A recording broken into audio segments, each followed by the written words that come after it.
આ સવારમાં લોખંડ ભરેલો ટેમ્પો ઊંધો પડી ગયો. વ્લોગની શરૂઆત કરી મારા ભાઈબંધને કોંગ્રેચ્યુલેશન કહી, કેમ કે ભાઈનું આર્મીમાં સિલેક્શન થઈ ગયું. હવે આ મોઢા એટલે હંતાડે છે કે બેયને મોકલ્યા હતા એક્સેસમાં જલબરી દોરાવા, પણ આ તો કઈક નવીન જાતનું દોરાવીને આવ્યા.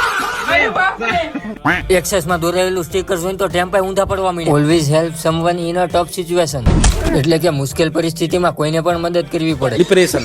સાંજના 6 વાગ્યા બધા ભાઈબંધ ટકાટક તૈયાર થઈને બેહી ગયા આઈસર, કેમ કે અમારે જવાનું છે સેન્ટિંગનો સામાન ભરવા મજૂરી.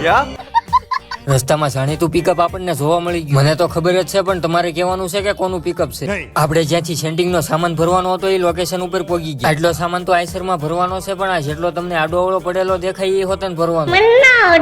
ન આવડે તોય ભરવું તો પડશે જ તે. અમે તો કામ કરવી છીએ, પણ હારવાર આર્મીના માણસો કામ કરવા આવે. રાતના 10 વાગ્યા ગાડી ભરાઈ ગઈ ને અમે નીકળી ગયા ભાવનગર બાજુ. રાતે 2 વાગ્યા ગાડી ખાલી કરીને રિટર્ન થયા તો ચોમાસું ચાલુ થઈ ગયું. આજ તમને ફોલો કરવાનું નહીં કહું, કેમ કે તમે ફોલો કરી જ નાખ્યો હોય છે. વાંધો નહીં, રેવા દો.